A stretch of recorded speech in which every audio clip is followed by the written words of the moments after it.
नमस्कार सांग मैंने जय जगन्नाथ केमी अच्छा आपण मैंने समस्ते भल था।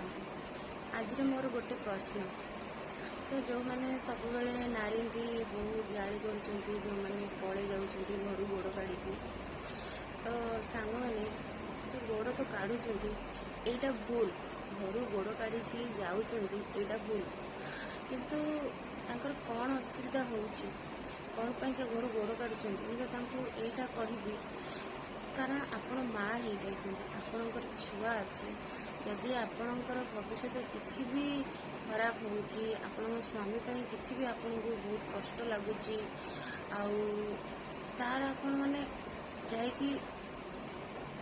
आपण घरे बड़ मान कहतु कहीकि दी जन किसी अलग हो जाती कि जो घर गोड़ काढ़ी छुआ को छाड़ी पलाउं से बहुत बड़ भूल कर जो भौणी मैंने जाऊँ यहाँ बहुत बड़ भूल आपने भावुच कि अन्य पुरुष गति पलि गले सी आमको खुशी रख कि मान दब सम्मान दब सब कथार से आम भल रखा ना सांग कौन सी गोटे पुरुष विवाहित स्त्री की से केबे नहीं कि रखे सी आपणकर वीक जापर से आपण को यूज करे आउ कि आपणकर जब किसी भी असुविधा होची आपण घर लोक कहतु आपण स्वामी पाखे अलग हो जातु निज गोड़े ठिया हूँ निज छुआ को पाखे रखु सेटा जब करेंगे ना दुनिया आपको भी जो खराब लैंग्वेज गाड़ी कर हाँ आउ गोटे सांग जो सब नारी की ही आपने अपमानित कर सबू नारी सामान न था तो किसी नारी था आप जो कहते मत तो सीटा कही आसुनी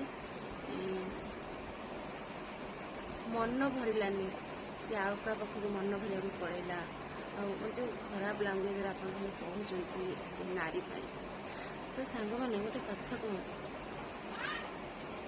शरीरटा कौन खाली मन भरवाटा गोटे स्वामी जदि ना स्त्री पचे एत भल पाया थी मान थी सम्मान थी जदि स्वामी से मसे कौन वर्ष वर्ष धरिकी जब टच न कर से स्त्री फेर भी केवे कुआड़े जीवन आ कन्या पुरुष को आखि उठे अनुभ आउ जो स्त्री स्वामी पाख माड़ भी खाऊँ गाड़ी भी खाऊँ अपमान तो हूँ 10 लोक सामने फिर भी से स्वामी छुआ को छाड़ी जाऊ लास्ट को से स्वामी कौन करुच्ची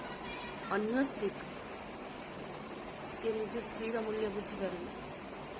आदि स्वामी स्त्री विषय किसी गोटे हूँ छोट करके झगड़ा